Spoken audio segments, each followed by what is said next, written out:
¿Cómo les va? Buenas tardes. ¿Cómo andan ustedes? ¿Bien? ¿Todo en orden? Bueno, la clase de hoy un poco es para cerrar el círculo de los temas que vimos en la clase anterior. ¿Se acuerdan que vino principio de congruencia y ne bis in idem?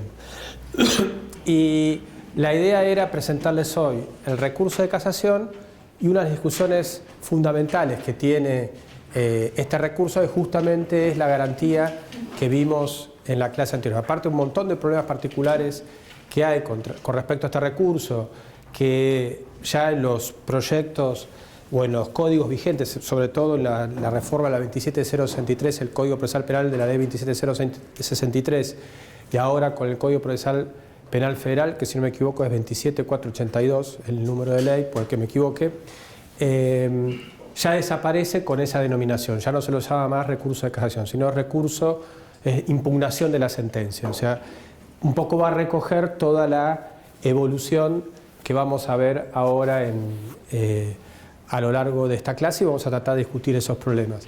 Generalmente yo cuando doy esto, hay algunos que ya saben qué es, pero ¿quiénes tienen contacto con el recurso de casación? De alguna manera. Los que estén trabajando en alguna de las... ¿Vos trabajás en casación? No, en un estudio. Y haces recursos de casación. ¿Quién trabaja? Vos trabajás en casación, obviamente. ¿Quién más trabaja en casación? Yo antes casación. ¿Qué hiciste en casación? En MPF, en unidad ante casación. Ah, ¿de la federal o...? No, nacional. La nacional. Ah, nunca te vi yo. No, por ahora no. Ah, bueno, y al que le tocó, ¿a alguno de ustedes les tocó alguna vez redactar un recurso de casación? Malena era tu nombre. Con ella la acerté. ¿Cuál fue tu primera sensación cuando tuviste que escribir un recurso de casación? Complejo. Claro. Yo fui defensor, no lo hago por una cuestión de ser autorreferente, pero para contarles la experiencia. En Tierra del Fuego, que vuelvo con las referencias también ahí, porque trabajé muchos años, y la sensación cuando leí el recurso de casación es que uno no entiende nada, porque habla de error improcedendo, error injudicando y todas estas cuestiones, y con la idea de un recurso extraordinario, es decir, un recurso muy limitado en su origen, y ahora vamos a ver por qué y qué razones políticas e históricas tenía que le daba ese fundamento de ser restrictivo y a qué está orientado, pero un poco la sensación frente a la necesidad de redactar un recurso de casación era esto, la perplejidad, o sea, cómo se hace. Después uno va aprendiendo, como todas las cosas, ¿no? Yo creo que esto se los digo en general, cuando ustedes tengan un problema, el tema es sentarse. Nuestra carrera es sentarse y pasarse leyendo y leyendo hasta que uno puede, desentrañar el problema que está enfrentando. No hay nada que no se pueda hacer si no es con eso, ¿no? Yo tengo una anécdota con un profesor de Córdoba, Hernán Bouvier, que una vez vino de visita a Tierra del Fuego, entonces dio un curso en Río Grande y nos llevamos después a Ushuaia a pasear. Y fuimos con un chico que estaba estudiando Derecho y después se recibió de abogado y demás. Y yo le insistí, hace un doctorado, hace un posgrado. Al final terminó haciendo uno en la Austral, la competencia. Pero porque el Austral lo daba en Tierra del Fuego. Fueron allá, entonces era más fácil. Entonces, cuando estaban en un momento, yo me bajo para comprar algo y se quedan los dos hablando del auto. Entonces dice que Hernán le pregunta a este amigo, ¿vas a hacer algún doctorado? Y dice, no, a mí no me da la cabeza, es muy difícil. Dice, ¿qué pasó? ¿Tuviste un accidente cerebrovascular, algo? No. Y lo que quiero transmitirles es eso. Y quizás después ustedes, como terminación de este posgrado, van a tener que hacer alguna tesis, algún trabajo. El problema es que, en general, todos nosotros hacemos el trabajo académico sobre la base de sacrificar tiempo libre. Y esto es muy, muy difícil. Todos ustedes trabajan 8 horas, trabajos exigentes, ¿no? Todos nos pasa lo mismo. Entonces, el tiempo para dedicarle al estudio es escaso y es robado a otras actividades. Pero lo que les quiero transmitir es esto. Ustedes se sientan, al final lo van a poder desentrenar. No hay nada que sea imposible, ¿no? Entonces, volviendo después de esta nota al pie al tema del recurso de casación, uno la primera sensación que tiene es esa. Cuando lee el recurso, lee la letra de la ley. Hola, ¿qué tal? Buenas tardes. ¿Qué es esto, no? Que es una cosa complicada, ¿no? Bueno, para intentar desentrañar por qué se hizo tan complejo y después cómo fue evolucionando este recurso hasta el punto que hoy podríamos decir que como tal ha desaparecido, es importante remontarnos, primero, recordar lo que es la concepción tradicional y recordar los orígenes históricos, ¿cierto? Porque a veces la historia de ciertas instituciones sirve para entenderlas. No tanto la Facultad de Derecho, no sé quiénes estuvieron en la UBA de acá. Bueno, son mayoría. En general, en mi época, que yo soy bastante más grande que ustedes, lamentablemente ya me doy cuenta de cosas que digo yo, ustedes ya no las conocen, pero siempre cuando uno estudiaba le hablaban de la naturaleza de la institución. Entonces arrancaban con el derecho romano y llegaban hasta acá y ¿para qué me voy a aprender todo esto, no? Pero en el caso del recurso de casación sí es importante para entender el significado político que tenía en su momento y qué significado político tiene hoy, ¿no? Significado, incluso uno podría decir político-criminal, ¿no? La concepción tradicional del recurso de casación uno puede verla leyendo las definiciones que daban dos maestros del derecho procesal penal, uno es Fernando de la Rúa y otro es Clarea Olmedo. Fernando de la Rúa tiene su tesis doctoral sobre el recurso de casación que está publicada creo que en el año 68 en Zavalía, que al que le interesa leerla es muy buena, tiene mucho de historia, de evolución, ¿no? Muy bien hecha, es un trabajo excelente, y él da esta definición: el recurso no se concede contra toda sentencia injusta, sino solamente contra aquella cuya injusticia provenga de un error de derecho y se excluye el posible error en la determinación de las circunstancias de hecho del caso sometido a juicio. Traduzcámoslo en criollo, ¿qué quiere decir esto? La casación era solamente para la interpretación de la ley, para la interpretación del derecho, no se discutían los hechos. Yo no podía ir a la casación y decirle, mire, el testigo dijo A y el tribunal consideró que dijo B, o la inferencia que hizo el tribunal a partir del testimonio de A es incorrecto. Lo que yo podía discutir, miren, el robo con arma incluye o excluye la jeringa o excluye el estileto, vieron el zapato de las mujeres o la bufanda, lo que fuera, ¿no es cierto? Eso sí podía discutir. Lo que no podía discutir eran los hechos. Y esta definición del año 68, en el recurso de casación, también la repite Clarea Olmedo,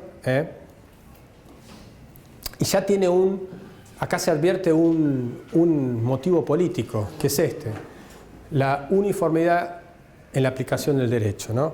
O sea, asegurar la observancia del derecho mediante la uniformidad, es decir, porque el efecto del recurso de casación, si quieren después se los mando los PowerPoint, así no se los mando después a Lucía los tres que dice y les quedan como apuntes. Digo así, no tienen que estar sacando fotos, aparte van a sacar a foto a mí en el medio y se les va a arruinar.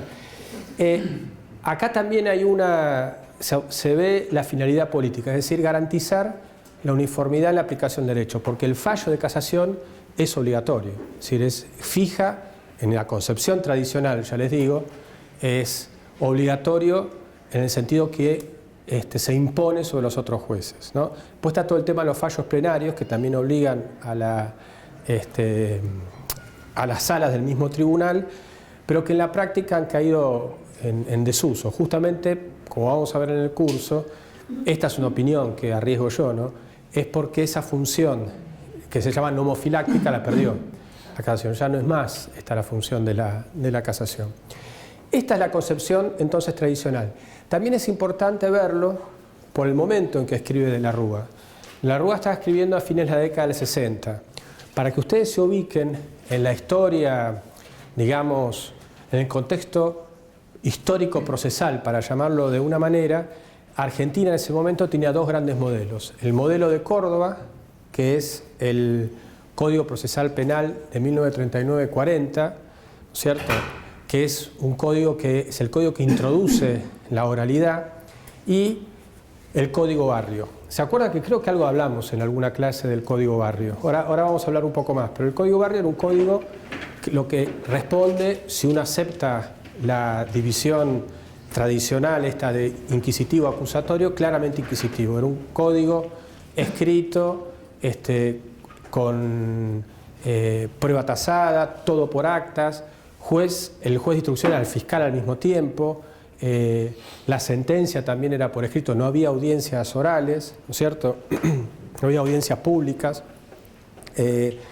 Digamos, respondía a un modelo que ahora lo vamos a ver con un poquito más de detalle, que ya cuando se sancionó en la Argentina había sido abandonado en Europa. Yo les había contado la anécdota de Yeye, pues yo doy clase en otros lados y me olvido, mezclo las cosas. Entonces, en cambio, el código de Córdoba, el 3940, toma la legislación más adelantada del momento, es el código italiano del 30, el código de Rocco, pero que tiene una etapa de instrucción.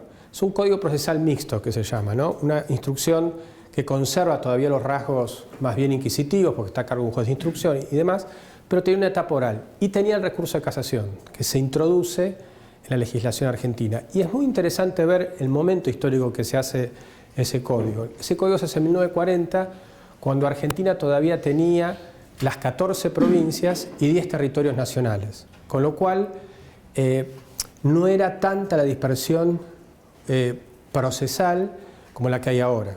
Nosotros hoy tenemos, ¿cuántos? 25 códigos procesales, más o menos. Y tenemos regímenes totalmente distintos uno al lado del otro. Ustedes fíjense, en provincia de Buenos Aires tienen una instrucción a cargo del fiscal, un juicio que puede ser a cargo de jueces profesionales y juicio por jurados. Ciudad autónoma es fiscal a cargo de la instrucción, juez unipersonal que resuelve el caso, en algunos pueden ser 3, pero creo que alguien trabaja en ciudad, son los menos porque es facultativo y me parece que hay muy pocos que se resuelvan de a 3. La ley orgánica... En la etapa de juicio se le da la opción al imputado de optar por un tribunal, de ser juzgado por un tribunal colegiado, que son jueces se sortean 2 jueces de los juzgados del colegio, digamos, que sean todos de la misma instancia. Claro, sí. ¿Y se hacen alguna vez de a 3? Sí. Eso me hace acordar a Mario Juliano, que tiene ese librito chiquito que dice El derecho al mejor derecho, que es medio digamos, imposible de aplicar, pero él decía que la dispersión de la norma, digamos, de las normas jurídicas y de la diversidad de procesos hacía que el ciudadano, en base al principio de igualdad, pudiera elegir bajo qué sistema ser juzgado. Porque hay sistemas mucho más, digamos, garantes de los derechos del imputado, por ejemplo, en algunas provincias que en otras, y que entonces eso violenta el principio de igualdad. Sí, yo estoy totalmente de acuerdo, yo creo que violenta el principio. Lo que pasa es que el problema es que el juez del lugar no tiene imperio para aplicar esa regla, es decir, no tiene competencia, vos tenés que aplicar el código que tenés, sí.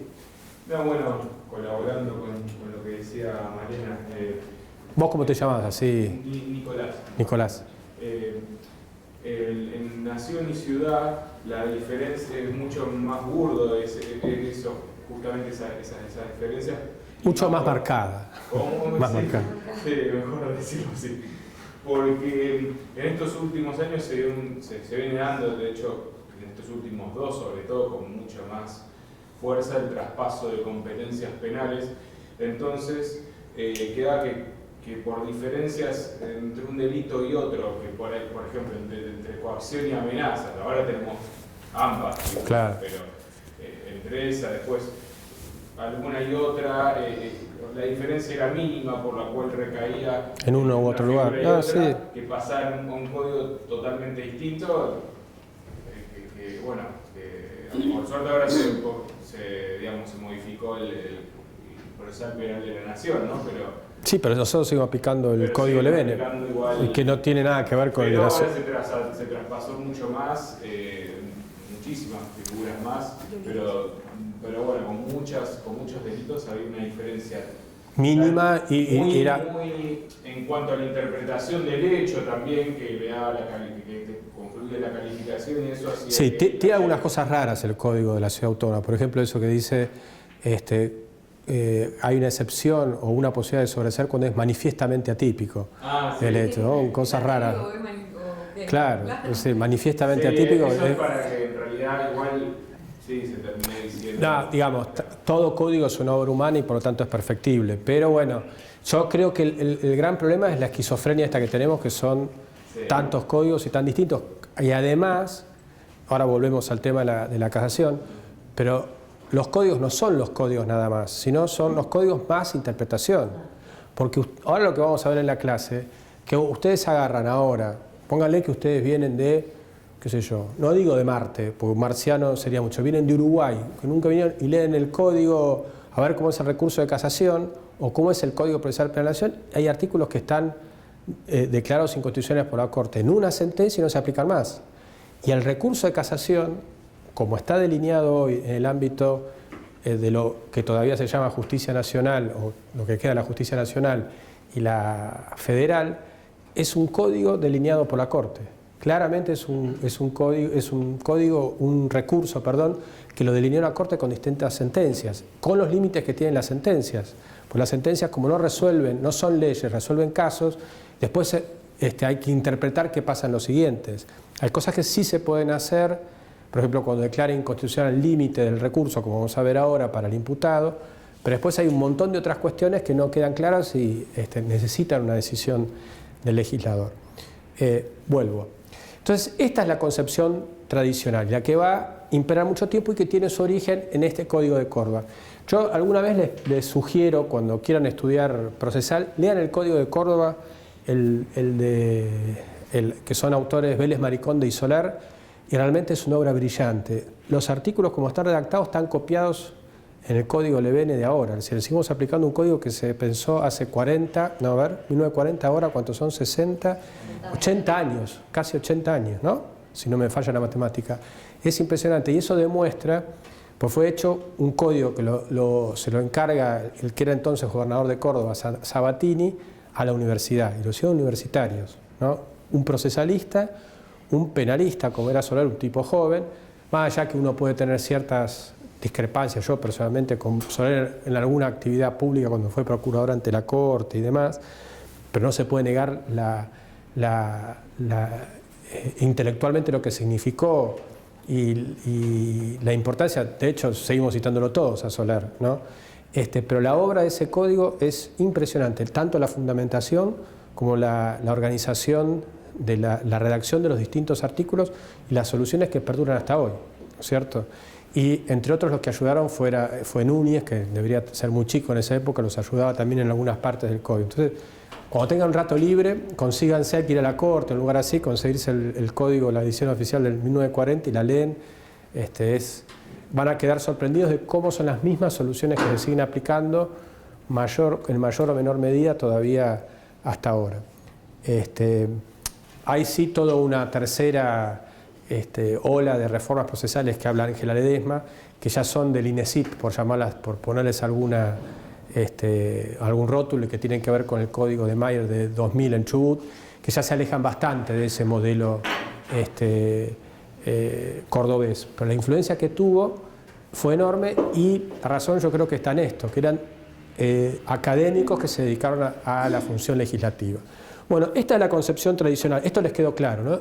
El recurso de casación, así estaba entendido en el Código de Córdoba y así lo interpretaba el Superior Tribunal de Córdoba durante mucho tiempo, y por eso es que de la Rúa tiene esa visión tradicional.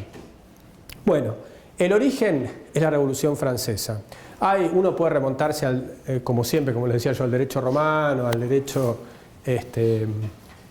intermedio. Yo les recomiendo, después lo vamos a mencionar, como libro interesante, que les dije de la Rúa, pero también está el libro de Daniel Pastor, La nueva imagen de la casación penal, que debe ser del 2000, 2001, que también es excelente y cuenta la parte histórica de la evolución del recurso de casación de forma más entretenida que de la Rúa. La Rúa es más tradicional, con el derecho romano y cosas que uno no conoce tanto, pero es muy interesante el libro de Daniel, y aparte porque llega a la configuración actual y tuvo una influencia enorme en la jurisprudencia, ¿no es cierto? En el caso Casal, que después ustedes lo deben conocer, el dictamen del procurador cita permanentemente el trabajo de Daniel. Estos antecedentes remotos no los vamos a mencionar porque no vale la pena, pero sí es esto el Consejo de las Partes, el Tribunal de Casación y la Corte de Casación, que tenían que ver antes de la Revolución Francesa. Acuérdense, ¿qué significó la Revolución Francesa en términos jurídico-políticos y sobre todo para el derecho penal? ¿Qué banderas tenía o consecuencias trajo, qué movimiento el iluminismo y, digamos, en derecho penal, qué consecuencias trajo, contra qué era, lo que recuerden. Y las bases que describe Beccaria, por ejemplo, exacto. El paso del principio de legalidad como protección de los derechos individuales. No existía el principio de legalidad antes. La codificación. Contra dos cosas fundamentales va a estar con Beccaria, dos características esenciales que tenía el sistema penal, son muchas, ¿no? Pero dos importantes. ¿Cuál era la prueba más importante? La confesión. La confesión, y para obtenerla, ¿qué se hacía? La tortura. ¿Y qué tipos de penas se aplicaban? La pena de muerte. Esa era la forma de evaluación de la prueba, ¿no es cierto? Y hay otra crítica también muy fuerte que hace el iluminismo, que era, bueno, esos son criticados siempre, pero particularmente el iluminismo, ¿a quiénes criticaban? Que los que se encargaban de aplicar el derecho de ese momento. A los jueces, la arbitrariedad de los jueces, ¿no es cierto? Eso es otra de las cosas que va a tener la Revolución Francesa. Y la Revolución Francesa lo que va a traer como importante, por eso el libro de Luigi Ferraioli se llama Derecho y Razón. Él dice, bueno, estamos en una etapa parecida a la de la Revolución Francesa y por eso hay que volver a esa fuente, ¿no? Un poco es la idea básica de Ferraioli. Lo que, entre las tantas cosas que produjo la Revolución Francesa, fue la idea de ordenamiento jurídico, ¿no es cierto? Y que los derechos y obligaciones que cada uno tenía no se determinaban por la posición social que uno tenía, sino directamente por tu condición de ciudadano o de persona. En todo el régimen anterior, es decir, lo que era la Edad Media y hasta parte la Edad Moderna también, ¿se acuerdan cómo era? El señor, la persona nobleza que era propietaria de la tierra, tenía determinados derechos. El siervo de la gleba, es decir, que trabajaba la tierra, también tenía ciertos derechos, pero por su condición social. Lo mismo el clérigo y lo mismo el militar. Tenían sus propios estatus. Lo que hace la Revolución Francesa es partir de una idea objetiva. Yo tengo los derechos porque soy persona. O sea, no hay una posición. Después, de acuerdo a ciertas posiciones, tendremos derechos distintos, qué sé yo. Yo no soy trabajador de la construcción, entonces a mí el convenio colectivo de trabajo que haga la UOCRA pero en cuanto a la vida común, voto igual, puedo acceder, que ya es una cuestión de igualdad, de economía, pero en principio no hay, por el estatus social no determina una posición jurídica distinta. Después estarán los problemas prácticos de esto, de la igualdad y demás, pero la idea básica es esa, ¿no es cierto? En el periodo previo a la Revolución Francesa se caracterizó, ustedes se deben acordar, la lucha entre el rey y los parlamentos, ¿no? Los parlamentos que representaban a la burguesía, que era la clase que quería, la burguesía que es esta clase comerciante que surge de la expansión del comercio y demás, y que no tiene que ver con la clase social que se basaba en el poder obtenido por la posesión de tierras, ¿no es cierto?, la nobleza, empieza a tener una disputa por el poder que termina perdiéndola el monarca, ¿no?, con la Revolución Francesa. Y estos parlamentos donde estaban representados principalmente la burguesía, dictaba resoluciones en contra de lo que disponía el rey, ¿no es cierto? Era una disputa de poder. Acuérdense que la otra cosa importante que trae la Revolución Francesa, ¿qué es en cuanto al poder? La limitación del poder. La limitación y además ¿qué? La división. La división de poderes se va a separar claramente el poder ejecutivo, el legislativo y el judicial. Se van a establecer como tres departamentos distintos. Si ustedes estudian el funcionamiento del rey, de los parlamentos, todos tenían funciones mezcladas. El rey legislaba, juzgaba, dictaba decretos, lo mismo los parlamentos. Y eso se ve mucho con la historia del derecho indiano. Vieron la Casa de Contratación, el Consejo de Indias, el Virrey, todos tenían facultades mezcladas, ¿no es cierto? No era que había un órgano que dictaba las leyes, otro que las aplicaba y otro que gestionaba o se encargaba de la administración. Entonces, el rey, para imponerse a las decisiones de los parlamentos que contrariaban lo que él había dispuesto, las casaba, caser, que es anular en francés, ¿no es cierto? Después, esto se va especializando, como se cuenta acá, y se comienza a desarrollar como un derecho de impugnación. Ahora, cuando llega la Revolución Francesa, van a tomar los revolucionarios esta idea del consejo, de ese recurso, de ese remedio que tenía el rey para imponer su voluntad, pero ahora para imponer la voluntad de los legisladores. Porque ¿qué es lo que aparece? Que alguien lo mencionó hace un ratito. ¿Qué es lo que aparece también con la Revolución Francesa? Acuérdense que desde el punto de vista, uno podría decir, epistemológico o desde el punto de vista de la razón, ¿no es cierto? ¿Qué es lo que va a caracterizar también a la Revolución Francesa como un movimiento que ustedes lo dijeron cuando hablan del iluminismo? ¿Qué es esto? El libro de Ferraioli. ¿Qué es? La razón. Es la razón aplicada al derecho. ¿Y cómo va a ser la razón aplicada al derecho? ¿Qué va a significar eso? ¿Cómo se transforma en la legislación? ¿Qué va a pasar? ¿Qué va a parecer que es novedoso? El principio de legalidad. El principio de legalidad y otra cosa más. Como forma concreta. ¿Qué es la codificación? Aparece la codificación con la idea de tratar de manera integral una determinada materia. ¿Qué sé yo? Derecho civil, derecho penal, derecho administrativo. Sí, era para resguardar la arbitrariedad de quienes ejercían el poder. Exacto. Que aparte los jueces van a seguir siendo representantes de la nobleza, los siguen siendo parcialmente otros. Claro. Eso también se da en Estados Unidos, que hay toda una discusión con la función de los jueces.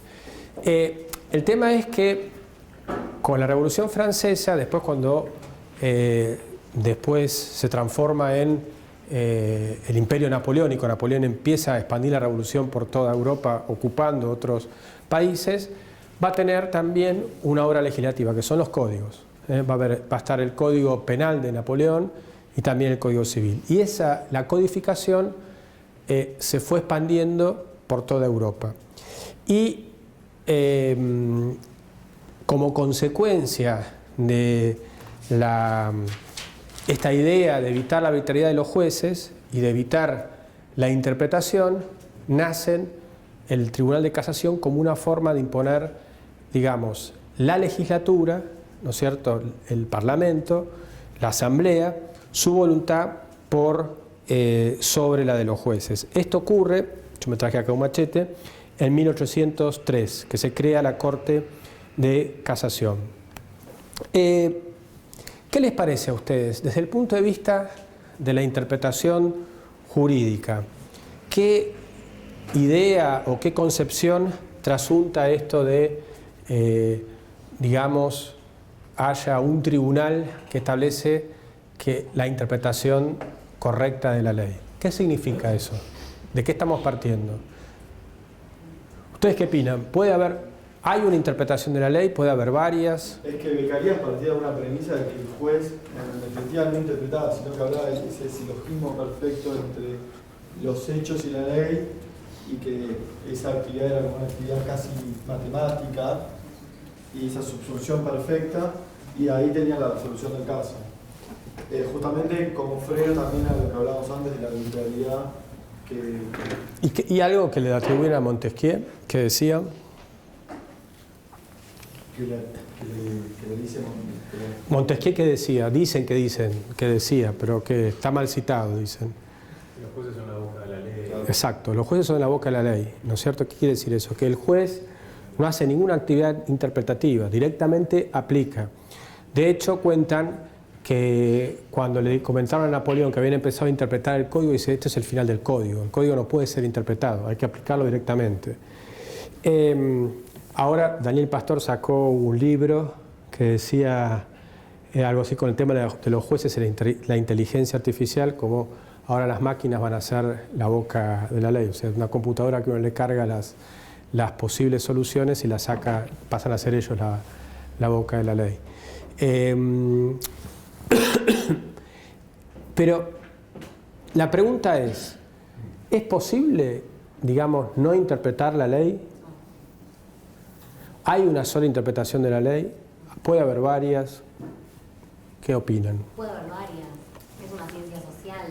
Y el hecho de que de que legitimes que sea un proceso contradictorio y que haya dos partes, obviamente puede haber un proceso contradictorio con dos partes y que una parte simplemente carezca de cualquier argumento, pero lo que sucede la mayoría de las veces es que cuando uno tiene un proceso contradictorio eficaz, hay dos posibles soluciones. Entonces eso ya te da la pauta de que el derecho es interpretación. Bueno, eso pienso yo. ¿Quién opina lo mismo? Es deseable que haya varias interpretaciones. Y si ahí, como organización judicial, está bien tener algún tipo de institución que de alguna manera ordene, ¿no? Y haga más previsible la aplicación del derecho. Yo creo que se mezclan algunos problemas distintos. Uno es cuántas interpretaciones posibles puede haber de una ley. Primero, la idea de que la ley no se interpreta, desde mi punto de vista, es falsa, porque para interpretar hay que leer algo. Entonces, si yo ahora les escribo en chino lo que dice la ley, ustedes van a decir son hormiguitas que están ahí juntas, qué sé yo. Se lo pongo en francés o inglés y uno no tiene la menor idea.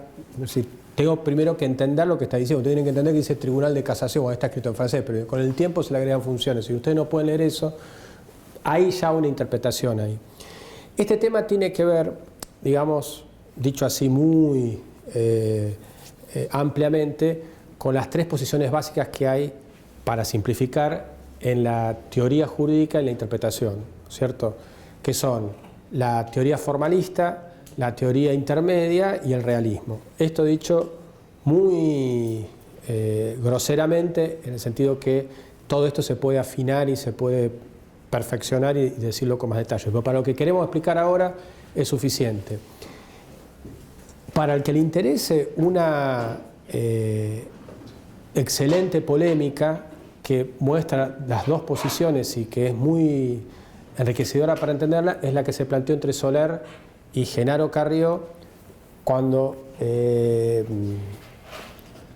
Soler publica la interpretación de la ley y Carrió le contesta en algunas palabras sobre la interpretación de la ley, porque la interpretación de la ley, lo que plantea Soler era, si se quiere, un formalista tradicional. Para el formalista tradicional, el ordenamiento jurídico es completo, carece de lagunas, para cada caso hay una sola interpretación, ¿no?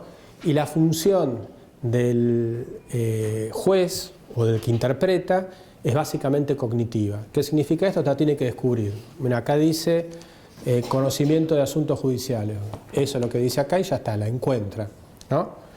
Brinda algunas otras pautas, pero muy sintéticamente esta sería la posición. Y todo tiene que ver con las funciones que se le da al derecho. Bueno, Carrió, siguiendo la Hart, ¿no? Carrió, entre las tantas cosas brillantes que hizo, fue la de traducir casi en simultáneo obras fundamentales, como el concepto de derecho de Hart. Hart lo publica en el 61 y creo que sale en la Argentina en el 62, 63, al año, 2 años. Después está el otro libro de Alf Ross, que no me acuerdo el nombre, que también lo traduce Carrió, y no sé si alguno de Ras también, no me quiero equivocar, pero es el que, digamos, rápidamente introduce a la ciencia jurídica argentina estos textos que son fundamentales, ¿no? Hay un libro de Atienza, para el que le interese, viejo, ¿vieron Manuel Atienza? Que él estudió las teorías jurídicas argentinas, creo que es la tesis doctoral de él, que la publica en los 80, 90 acá, porque la influencia que tuvieron, bueno, Carrió, después Buligui, el Churrón y demás, ha sido enorme. Nino ha sido enorme y reconocida a nivel mundial. Bueno, en esa polémica, lo que le dice Carrió, mire, cualquier, digamos, todo lenguaje tiene dos problemas básicos, que son los de ambigüedad y vaguedad. Ambigüedad, que yo no sé lo que quiere decir una palabra si no tengo el contexto, porque las palabras son polisémicas, pueden tener varios significados. Entonces el contexto en general es el que me permite entenderlo. Y segundo, hay términos que son vagos, qué sé yo, porque no sabemos hasta dónde llegan o qué objetos están denotados por esa expresión. Si yo les digo gordo, bajo, pelado, no pelado, con pelo, entonces son definiciones que son muy, sobre todo en los bordes, exacto. Es decir, bueno, gordo es a partir de 90 kilos. Bueno, yo peso 90-500, soy gordo, soy flaco, ¿no? ¿Se entiende? 89-900. ¿Qué hacemos? Siempre los casos fronterizos son difíciles y es el problema que tiene nuestra disciplina. Entonces, Carrió, siguiendo a Hart, dice, bueno, hay casos fáciles y casos difíciles. En los casos fáciles, el contenido de la expresión, el contenido de la regla, de la ley, va a ser sencillo de definir. Y en esos casos el juez no conoce, sino, mejor dicho, no decide, sino directamente conoce el significado. Y el ejemplo, lo que decía Hart y reproduce Carrió, es esta idea que todos los términos tienen un núcleo duro de significado. Entonces, yo siempre el ejemplo que pongo, que es el más sencillo para ver esto, es el robo con armas. Nadie dudaría que si yo les digo que alguien va con una ametralladora, saquemos arma de fuego, ¿no? Pero una ametralladora cargada o un revólver lleno de balas y en condiciones de perfecto uso, que nadie diría que no es un arma, ¿no es cierto? Ahora, después hay otros que ya son más dudosos, ¿no? La jeringa hipodérmica, que va al taxista y le dice, mira, está infectada con SIDA, dame la plata, un mosaico, un cascote, la botella rota, ¿no es cierto? El concepto de arma impropia. Entonces, esos casos que son difíciles, que no están en el núcleo de significado, quedan alrededor haciendo un circulito. Entonces, lo que dice Hart y Carrió dicen, bueno, en esos casos el juez decide el significado, hay una decisión, ¿no es cierto? Yo siempre cuento con esto, vieron que también se discute si la bufanda es un arma. Y hay un artículo de Marcelo Colombo, a propósito había una sentencia judicial, no sé quién la había dictado, vieron, van en el taxi, se la ponen al taxista así, dame la plata y lo empiezan a ahorcar. Entonces, robo con armas le pusieron. Entonces, el nombre del artículo era, si las armas las carga el diablo, si las armas las carga el diablo, a las bufandas, ¿quién? ¿No? Porque es medio raro decir que una bufanda es un arma, pues todo puede ser un arma. Ya sé, siempre que digo esto se arman unas polémicas terribles, porque muchos dicen que es arma y otros que dicen que no. Yo lo que creo, les doy mi opinión, esto se puede medir en la pena después, no en la figura de decir, bueno, le pongo 3 años, 4 años, 3 y medio más por cómo fue el hecho, pero no por la naturaleza de la acción, pero no porque sea un arma la bufanda. Si no, yo tendría un arsenal en mi caso, tengo varios. Bueno, y la tercera posición es la del realismo jurídico, que el realismo jurídico tiene distintas variantes. Hay el origen, que es el realismo jurídico norteamericano, que son el movimiento de los jueces Holmes, Leveling, después hay otros conocidos como Hutchinson, son un montón, ¿no? Y básicamente lo que dicen que el derecho es lo que dicen los jueces. O sea que antes de la interpretación no hay derecho. O sea que hay textos normativos que se convierten en normas cuando son interpretados. Y lo único que hacen las leyes, hay posiciones extremas, ¿no? Ya del realismo, lo único que hacen las leyes son como juguetes vistosos que únicamente lo que permiten es predecir qué pueden llegar a ser los jueces, pero no mucho más. ¿Quién ejerce acá la profesión? ¿Vos, Malena? ¿Quién más trabaja? Cuando viene un cliente y te dice, tengo tal problema, qué sé yo, ¿qué hacen ustedes? Nosotros tenemos una obligación de medias, no de resultados. No, pero cuando le haces un pronóstico, vos le haces un pronóstico. Sí, ¿Pero qué le decís? Si nos toca tal juzgado, puede ser que pase tal cosa. ¿No? Sí. Yo cuando era defensor, me acuerdo un caso que era en una cancha de fútbol, ¿cómo se llama?, de salón, unos señores levantan un arco porque no podían sacar la pelota, que si hoy justo pasa un nene y se les cae el arco y le pega acá en la frente, un nene de 3 años, le pega acá en la frente y lo matan. Bueno. Juicio penal por homicidio imprudente contra los 2 que habían levantado el arco y contra, que encima no estaba en el lugar, la administradora de la sucesión que tenía a su cargo, era la dueña, era una sucesión que era la dueña de esa cancha de fútbol 5, una cancha cerrada, por posición de garante. Bueno, sobreseen a todos, ¿no es cierto? Cuando me viene a ver, yo creo que la querella había apelado, el sobreseimiento de ella. Cuando me viene a ver, yo era defensor, le dice el pronóstico, mira, te tocó la Cámara, conociendo cómo es la Cámara, te lo va a revocar. Yo te voy a sostener el recurso, pero la Cámara seguro te va a mandar a juicio. Dicho y hecho. Terminó eso. Después terminó una probation, pagaron no sé cuánto de indemnización y se terminó el caso. Pero uno hace un pronóstico, que cierta razón tienen en eso los realistas, ¿no? Pues hay un artículo muy simpático porque acá funciona mucho el tema de la corazonada, la intuición, ¿cierto? Esto que cómo van a resolver los jueces. Y hay un artículo de Hutchinson que está publicado en una revista que se llamaba Nuevo Derecho, no me acuerdo bien, una que salió de Fabián Di Plácido que tuvo pocos números. Más Derecho, no me acuerdo cómo se llama, Más Derecho creo que se llamaba. Bueno, y lo que decía Hutchinson era que cuando era estudiante estaba todo ilusionado con las reglas, las normas, qué sé yo, y un día a un juzgado federal lo llevan a conocer cómo trabajaba el juez. ¿Lo conocen la anécdota? No. Entonces le dice, bueno, le preguntan, bueno, ¿y usted cómo resuelve? No, dice, yo cuando tengo un caso medio complicado, agarro los dados y los tiro. Y de acuerdo a lo que salen los dados, resuelvo. Si sale 7, gana la demandada o gana el actor. Así que se fue recontra enojado, amargado, porque diciendo esto no puede ser, que yo... Bueno, dice, y ahora que soy juez, cuando tengo un caso muy complicado, agarro el cubilete más grande que tengo y tiro los dados para resolver a ver cómo es. Lo que quería decir es un poco la irracionalidad de la decisión, esto es lo que trataba de decir. Bueno, dentro del realismo tienen otras variantes, tiene el realismo escandinavo, ¿no es cierto?, que es Ross, y el último que es el realismo genovés, que es el padre es Giovanni Tarello, que escribe su tesis sobre el realismo norteamericano, con Guastini, que quizás lo han sentido nombrar, han leído algo de él, Paolo Comanducci, Pierluigi Chiassoni, que son tipos que agregan, digamos, la característica que tienen que diseccionan todos los términos. Entonces le dicen, bueno, armas utilizado en tal significado, y le ponen 20, y después sobre eso van haciendo subdivisiones y subclasificaciones, y uno se pierde muchas veces, pero es otra variante del realismo jurídico. Lo que dice el realismo jurídico y critica también a la posición intermedia, esta la de Hart y Carrió, que siempre el derecho es decisión. Dice que no hay esto de que uno puede conocer, que dice siempre hay una decisión que tiene que resolver el caso.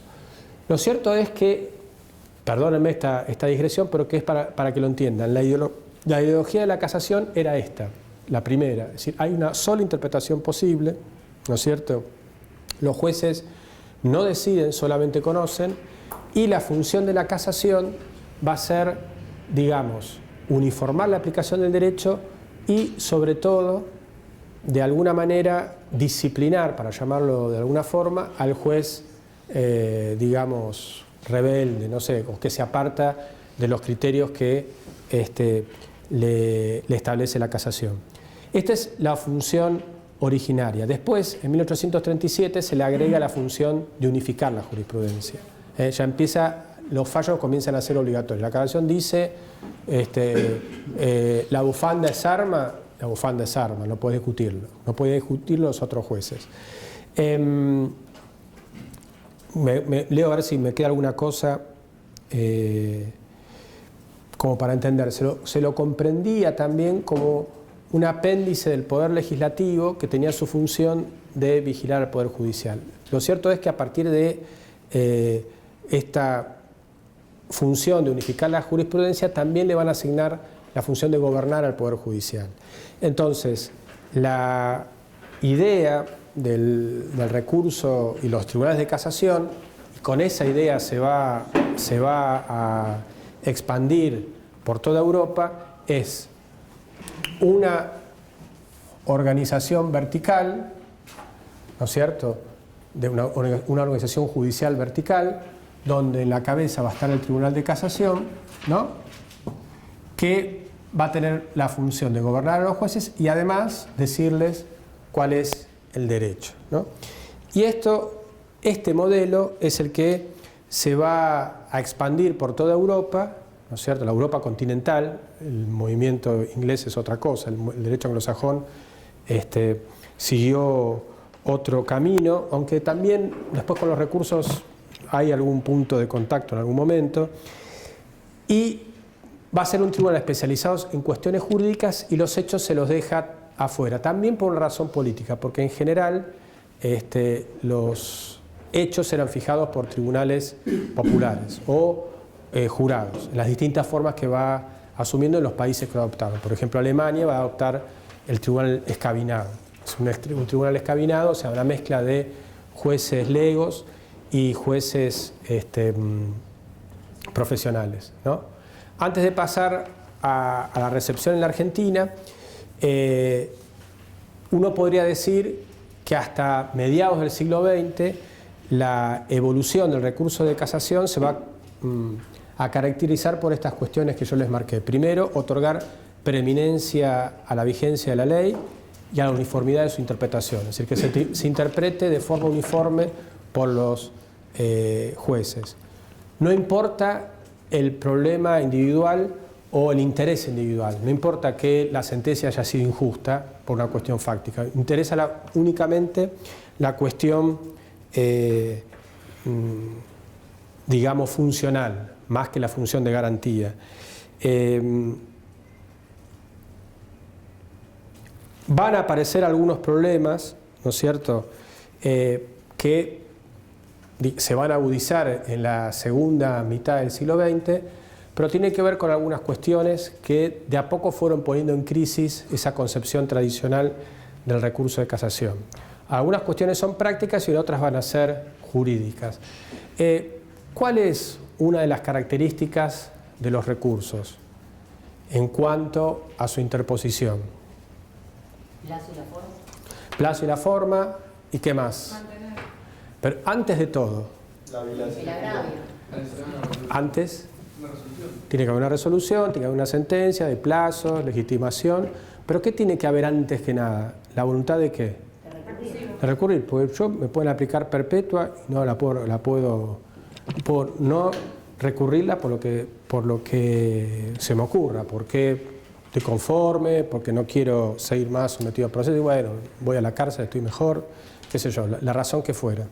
Entonces, esta es la primera característica, los recursos son voluntarios. Digamos, el proceso, que siempre tiene etapas obligatorias, siempre se dice que la etapa recursiva es eminentemente facultativa y se asemeja más al proceso de partes, ¿no es cierto? Siempre hay una mayor bilateralidad. Ahora va a venir toda la discusión de esto en el caso de la sentencia de condena o contra la sentencia que termina el juicio.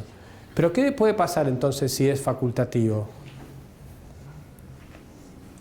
Puede ser que esa sentencia contenga un error de derecho y si no es recurrida, nadie lo va a solucionar. Entonces ahí empieza a haber un problema con las finalidades del recurso de casación. Es decir, si esas finalidades tradicionales, si no hay un recurso de la parte, ese error jurídico puede mantenerse. De todos modos, el Ministerio Público Fiscal, en casos donde sea delito de acción pública que tiene intervención, debiera de recurrir siempre y cuando observe algún tipo de... Pero yo te doy un ejemplo, es un ejemplo práctico, te voy a dar dos ejemplos. Uno, para ilustrar esto, y otro gracioso, para que se rían un poco y no se aburran tanto. El primero, los dos de Tierra del Fuego, ¿qué van a hacer? Trabajé ahí mucho tiempo. En Tierra del Fuego hay dos distritos judiciales, un distrito judicial norte y otro distrito judicial sur, uno con la cabeza en Río Grande, es la ciudad, y la otra Ushuaia. Y cada uno tiene su tribunal de juicio, ¿no? Uno se creó después que el otro. Yo estaba en el de Río Grande, del distrito norte. Entonces, nosotros, el tribunal al que yo integraba, decidimos no aplicar el 41 bis para el homicidio. O sea, para nosotros no era una circunstancia que agravara el tipo penal del homicidio. Y el tribunal de Ushuaia sí, el tribunal de Ushuaia era todo lo contrario. Nosotros decíamos, qué sé yo, el 41 cuarta no se aplica salvo que sea, pero en el del tema de los menores, que sea un caso de autoría inmediata, o sea, que utilizan al menor para cometer el delito, no era por la mera participación. Todo así. Siempre tenía un amigo que trabajaba en el Superior Tribunal y decía, cuando me decida cometer un delito voy a Río Grande porque voy a recibir un trato más leve, al menos grave. Bueno, la cuestión es que en Río Grande nosotros aplicábamos esto y en Ushuaia lo aplicaban de la otra manera. Se la aplicaban en el 41 bis y en Río Grande no. Y los fiscales estaban de acuerdo en no aplicarla. Y los defensores obviamente también. La cuestión es que nunca nadie llevó el caso al Superior Tribunal. Entonces había sentencias contradictorias o interpretación contradictoria de derecho en la misma provincia, en el mismo momento. Los tribunales superiores generalmente en las provincias funcionan como tribunales de casación, ¿no es cierto?, con jurisprudencia obligatoria. Y nunca se solucionó esto. Así que ahí se ve, es un ejemplo clarísimo de lo que puede pasar, porque el Ministerio Público no tenía ninguna orden. Quizás si el procurador le hubiera dado la directiva hay que unificar el 41 bis, lo tendría que haber hecho y llevado el caso, o podría haberse abocado él, porque el procurador tiene allá las facultades de abocación, pero no lo hizo, digamos, por la razón que fuera, no sé cuál, pero es un claro caso de aplicación contradictoria. Y la otra anécdota, que esta es graciosa, allá durante mucho tiempo, no sé si se las conté, la probation, capaz que se las conté la otra casa. Resulta que en los dos distritos, cuando surgió la ley que fue en el 94, la ley de la suspensión de juicio a prueba, se empezó a discutir la interpretación amplia o restrictiva, que ustedes no sé si la habrán vivido, pero en un momento se aplicaba nada más que para los delitos hasta 3 años en abstracto, y la discusión si era en abstracto o en concreto. Pasa que si era en abstracto se limitaba muchísimo la aplicación, porque entraban 10 delitos, daño, violación de domicilio, hurto, no sé qué otro más. En cambio, con 6 años en concreto, entraban muchísimos más. Estafa, incluso por el mínimo abusos sexuales y demás, robos agravados por el mínimo de 3 años. Entonces los dos distritos estaban aplicando el criterio amplio. Y se le ocurrió a un fiscal, es decir, para probar a ver qué decía el Superior Tribunal, llegó un caso que era una cosa ridícula, en 3 chanchitos que se habían robado, no sé qué. Bueno, la cuestión que lo lleva al Superior Tribunal, el Superior Tribunal dice no, interpretación restrictiva. Y eso generó un problema de organización judicial terrible, porque se colapsaron los tribunales, porque tenían que tramitar todo. O sea, solamente salían los hurtos, ni siquiera los robos en tentativa, ¿no? La cuestión es que paso a ser defensor, hay un cambio en el Superior Tribunal y uno de los jueces me dice, che, Eugenio, ¿por qué no elegís un caso y lo llevás al Superior Tribunal? Así cambiamos la jurisprudencia, pero elegiste uno que está bueno, que yo. Bueno, entonces elegí un caso, lo preparé, ahí estudié la ley, me la estudié toda y llegué a la conclusión que era un caso de estos del realismo jurídico, era una cuestión de decisión, porque había argumentos tanto para una y otra posición, argumentos exactamente iguales en valor, que está representado en la jurisprudencia, para el que le interese, en los votos de Luis García, no me acuerdo en qué causa, y los votos de Magariños, ¿no? Ahí están claramente representadas las dos posiciones. Eso lo analiza Juan Pablo Alonso en su tesis doctoral en la interpretación de la ley, creo que se llama. Tiene un capítulo dedicado a la suspensión de juicio a prueba y él termina diciendo que empatan las dos posiciones. No hay ningún principio que lo pueda resolver, porque las dos son coherentes las interpretaciones. Porque el texto es tan malo que admite esa y muchas más. Bueno, la cuestión es que yo llego a esa conclusión y le digo, mire, pero acá hay que optar por 2 razones. Uno, político-criminal, evitar la estigmatización, y el otro, la organización judicial, es decir, descargar de tareas, qué sé yo. Bueno, efecto de la prensa. No sé qué pasó, que salió en La Nación en aquel momento alguien que había estado con una suspensión del juicio a prueba, había matado no sé qué, que había hecho. Los jueces superiores dijeron, no es el momento para sacarlo. O sea que no solamente rechazaron el recurso, sino que me dijeron de todo, ¿no? El defensor que viene a desconocer las cosas que dice. Pero bueno, son las anécdotas del tema de intentar la unificación de la jurisprudencia. Bueno, el primer problema que va a aparecer entonces va a ser el tema del carácter facultativo de los recursos, con lo cual esta idea de hacerlo, la uniformidad de la ley se torna en muchos casos ilusoria, y un ejemplo es el que conté recién de Tierra del Fuego. Bueno, ¿qué pasa con Argentina? El Código Barrio, que yo les conté, el Código Barrio es sancionado en 1889, ¿no? Que adopta un modelo de Código Procesal de España de 1871, que cuando se sanciona en Argentina este código ya había sido derogado. Ese código había sido reemplazado por un código similar al de Córdoba. Acuérdense, con una etapa de instrucción escrita y un juicio oral. Este era todo escrito, sin separación en la instrucción entre juez y fiscal. El fiscal estaba en un elemento decorativo, secreto, con prueba tasada, con la Cámara de Apelaciones que resolvía tanto los procesamientos como las condenas, con lo cual muchos abogados no apelaban los procesamientos porque decían, si me confirma el procesamiento es media condena, pues son los mismos que van a intervenir después. Entonces no estaba previsto, ¿no? Hay un trabajo de Vélez Mariconde sobre el Código Barrio que decía nació viejo y caduco. Cuando se sanciona el Código Leven, el Código Leven es casi igual al Código de Córdoba. Véanlo un día que quieran, un domingo a la tarde, que seguramente van a estar con ganas de hacer algo, comparen los dos códigos, es impresionante. Daniel Pastor saca un artículo que dice justamente, nacerá viejo y caduco, porque siempre estamos nosotros atrasando con la legislación. O sea, en el 92 se sancionó un código que ya tenía 60 años, cuando antes se había, que yo creo que es el último gran proyecto a nivel federal y nacional, ¿no? El proyecto 86 de Julio Mayer, porque era un código que no solamente preveía las reglas y estaba recontraestudiado, como el de Córdoba del 3940, sino que además preveía toda la organización judicial y la estructura edilicia que lo tenía que acompañar. Por ejemplo, la reforma que se hizo en Chile, no sé si alguno de ustedes pudo tener contacto con eso. Chile salió de un código que era igual que que el Código Barrio, en el 2000, lo fueron haciendo gradualmente, pero una cosa impresionante, porque crearon un modelo de edificios judiciales que lo replican en todas las, ellos le llaman, no se llaman provincias, regiones, por eso tienen un régimen unitario. Y son todos iguales, salvo en Chile, que es mucho más grande, y lo fueron haciendo progresivamente hasta llegar a Santiago. Tiene problemas de aplicación, como todos los códigos, pero agilizó y modernizó la administración de justicia en materia penal de una forma notable. Yo cuando vivía en Tierra del Fuego, perdón que les cuente de vuelta, fui varias veces a Punta Arenas y era totalmente distinto, era otro mundo como se trabajaba. Yo fui un sábado y los jueces estaban resolviendo oralmente excarcelaciones. Y en el momento le fijaban la audiencia del juicio oral y le decían al imputado.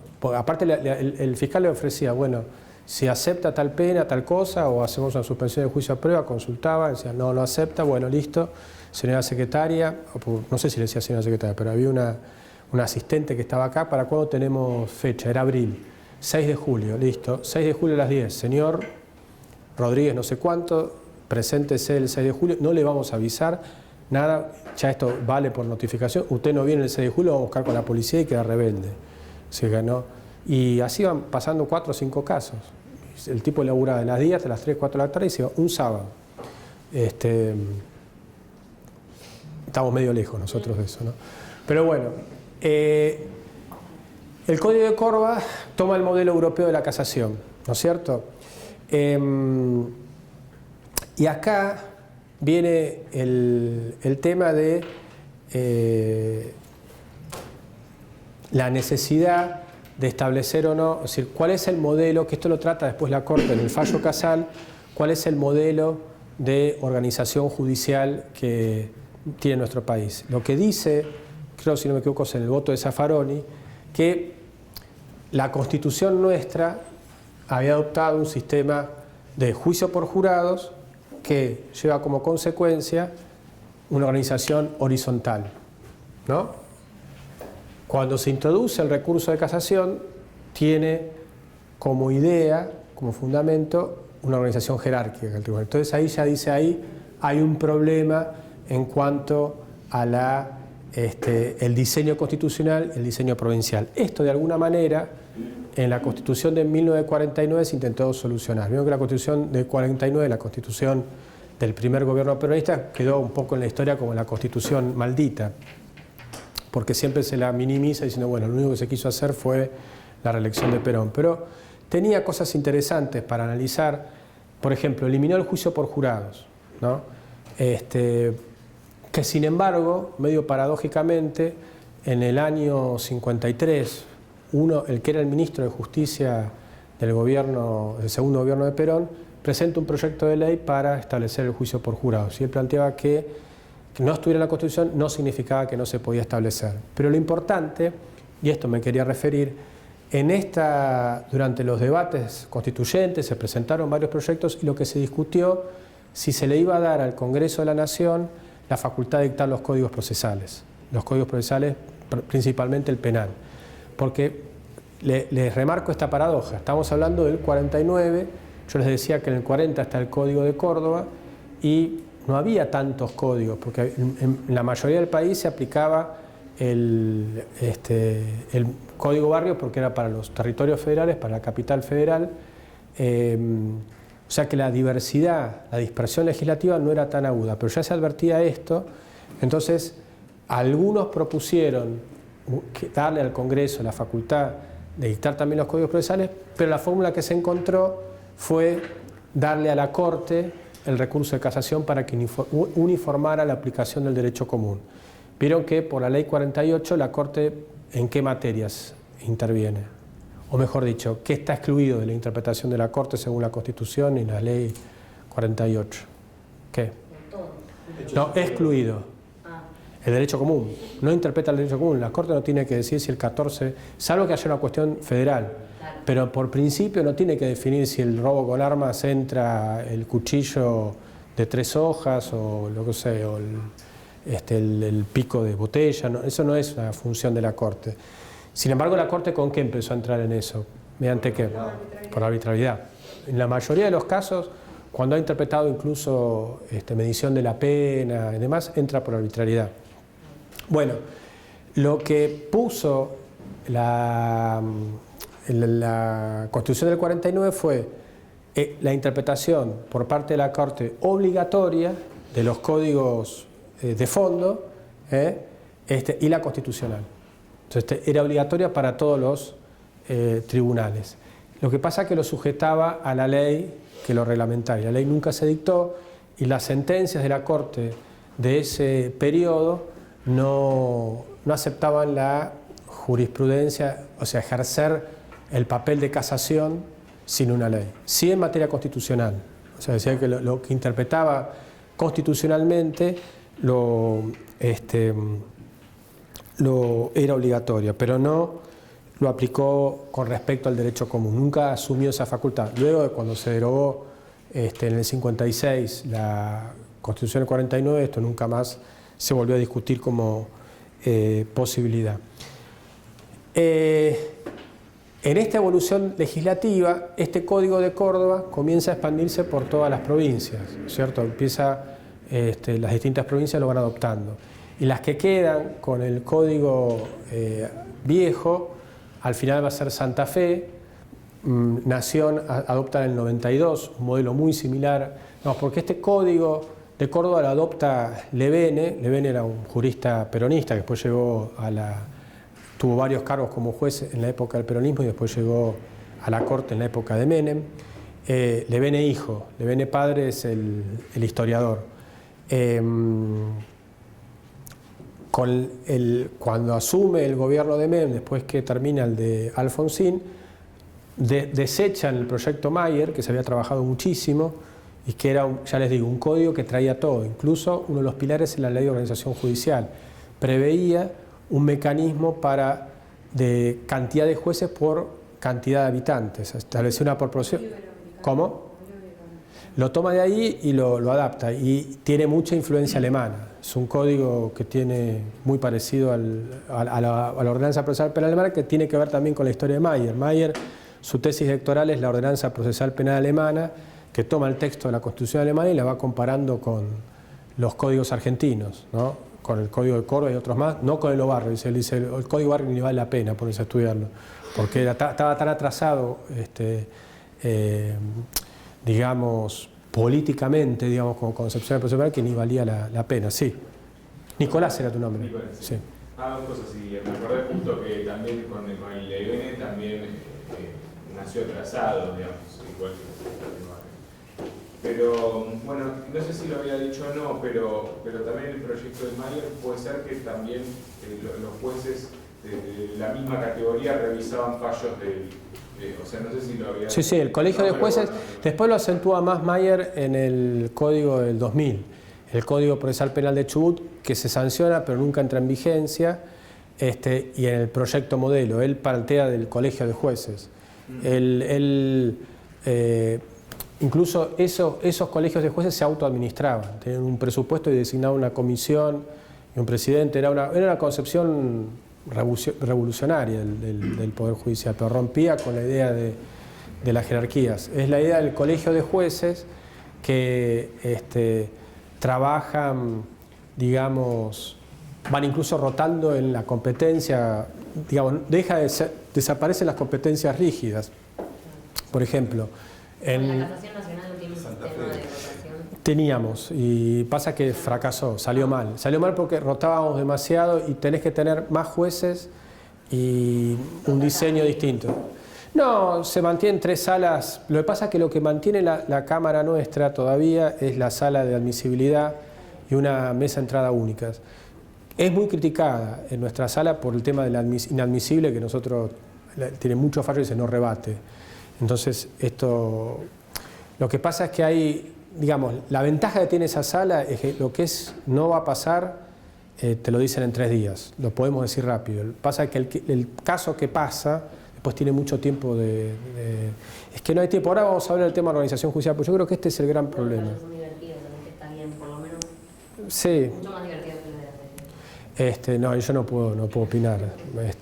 Pero lo que sí te puedo decir que esto lo vamos a ver en un ratito, hacemos en 10 minutos hacemos la primera pausa, pero después lo vamos a ver el impacto de la organización judicial, porque yo creo que digamos, los jueces son objeto de muchas críticas. Yo les diría que la gran mayoría son justificadas, digamos. Pero les digo, no es un fenómeno actual. Yo hice un trabajito sobre ese tema que se llama ¿qué y cuántos?, ¿no? Entonces ponía una cita de unas críticas en la época del virreinato que decía que los jueces eran venales, corruptos, que nombraban a todos sus parientes en el Poder Judicial, qué sé yo, lo que era la época del virreinato, los que funcionaban como jueces, ¿no?